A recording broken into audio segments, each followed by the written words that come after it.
Hello and welcome to South First. I am Anusha Ravi Sood and you're watching State of Play, our daily roundup of all things politics, policy, and human interest. The stampede outside Bengaluru's Chinnaswamy Stadium during RCB's victory celebrations that killed 11 people and left over 50 injured has definitely put the Karnataka government, led by Chief Minister Siddaramaiah, under immense pressure. Such is the scrutiny and criticism coming the Karnataka Congress government's way that the Karnataka cabinet on Thursday convened, decided to take decisive action, strict action, and fix accountability. But their means of fixing accountability was suspending senior police officers, including Bengaluru's Police Commissioner B. Dayanand. A new commissioner, Simant Kumar Singh, has already taken charge as the top cop of Bengaluru Police.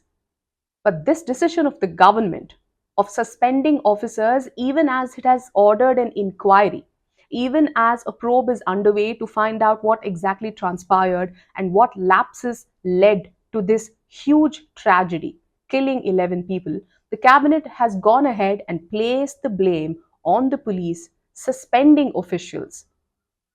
This move of the Karnataka cabinet has raised questions on whether this is indeed a means of fixing accountability or just another way of passing the buck and holding other authorities responsible instead of holding up a mirror to the government itself.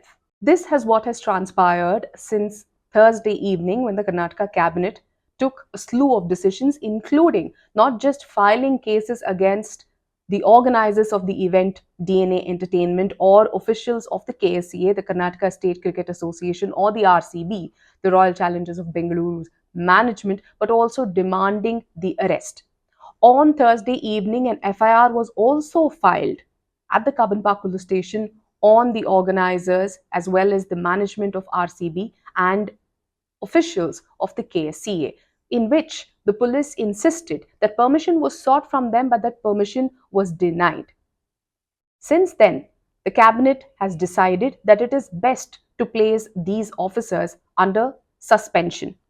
B. Dayanand IPS, the then Commissioner of Police till yesterday, now a new Commissioner in Bengaluru, is Simant Kumar Singh. Vikas Kumar Vikas, who was the Inspector General and Additional Commissioner of Police, West Bengaluru City. Vikas Kumar Vikas was in charge of the stadium and the crowds there, and he has been suspended for dereliction of duty since he was not present at the venue. He was at Vidhan Sabha, where another felicitation ceremony was taking place on the grand steps of Karnataka's legislative powerhouse. He was not there at Chinnaswamy Stadium, and he has also been suspended. The Commissioner of Police, B. Dayanand, was suspended for not responding or giving a written reply to the organizers of the KSCA event who had sought permission. He has been suspended for not giving a written reply denying permission to their request, or rather their intimation.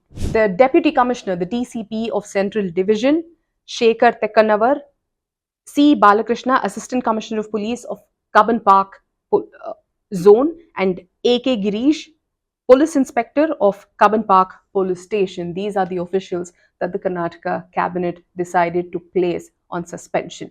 On Friday morning, the Karnataka police arrested officials of RCB, the marketing team head of the RCB franchise of IPL, as well as some associates of the DNA Entertainment Private Limited, the event organizers. Ever since the decision to suspend B. Dayanand, the former Bengaluru Commissioner of Police, came about, there has been a slew of messages in solidarity supporting the officer, raising questions on the intent of the government and the decision that the government has arrived at, or rather the cabinet has arrived at.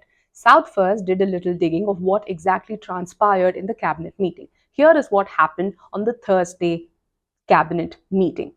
While several other decisions were taken, primarily the discussion was focused on what led to the stampede outside Chinnaswamy Stadium. Now, the government's argument is that the organizers had sought for an event at Vidhan Sabha, which was permitted. The cabinet insists, even as the Bengaluru police, although not officially on record, but through their sources, through their unofficial statements to the media, have insisted that no permission was given to any kind of event, including a victory parade. The cabinet of Karnataka discussed about how the Vidhan Sabha event was the only event that had all permissions, all approvals that were necessary. They then speak about how the police personnel, including the commissioner, refused to follow a chain of command and did not give timely information to the government.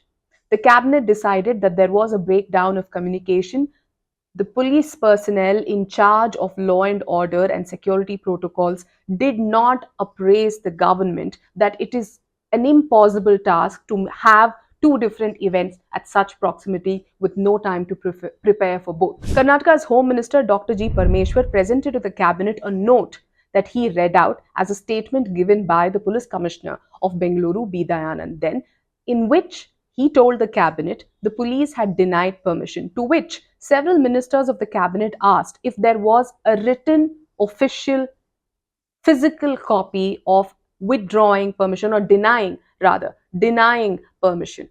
Naturally, there was no written response from the commissioner to the organizers denying permission for the event to be held at KSCA.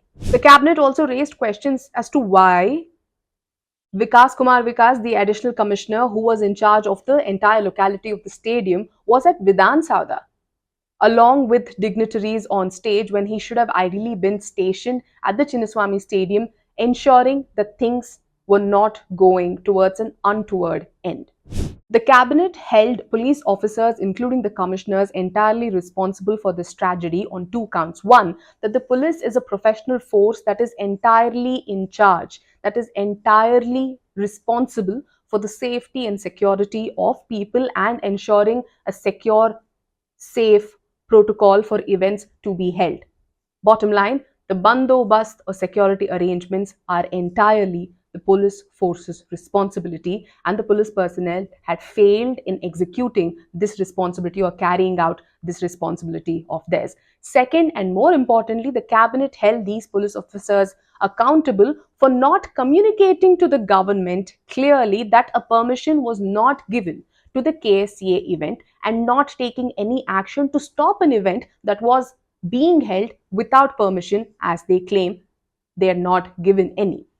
The government, or rather the cabinet, also raised questions as to why, if the KSCA was going ahead, or RCB, or for that matter, an event management company was going ahead with an event, organizing it, announcing it, making public statements about the nature of the event, despite not getting approvals or permissions, why did the police personnel or the department not tell the chief minister, the deputy chief minister, or the home minister about them not giving permission for such an event?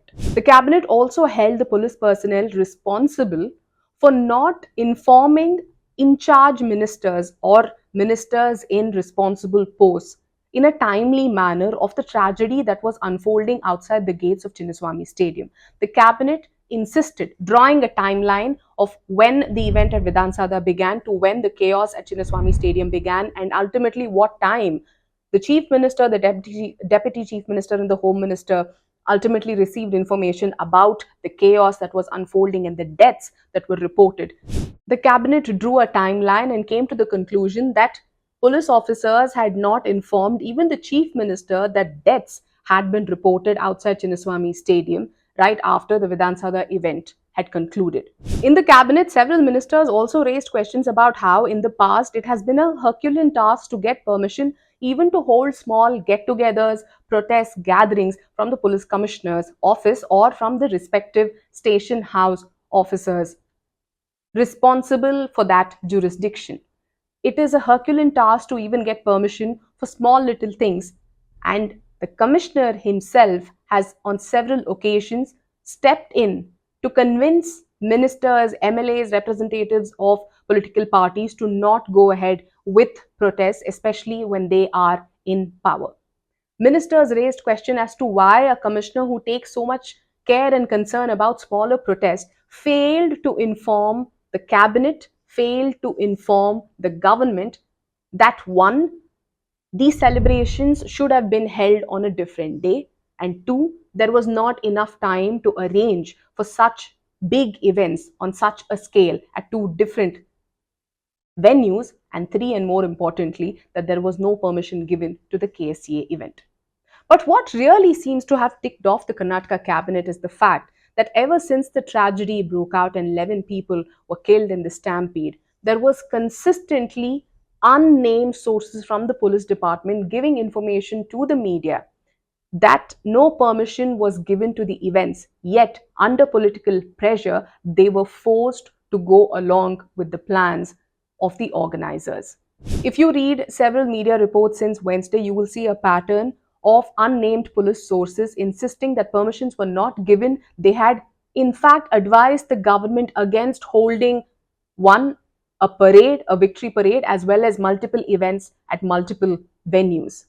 Although none of these statements are attributed to any police officials, these are unnamed sources, and these stories did create the impression that the cops from day one had been opposed, or right from the moment of Wednesday morning were opposed to holding multiple events, were opposed to holding large scale events, were opposed to holding the event on Wednesday itself, and had asked for it to be pushed to a different day, probably a Sunday.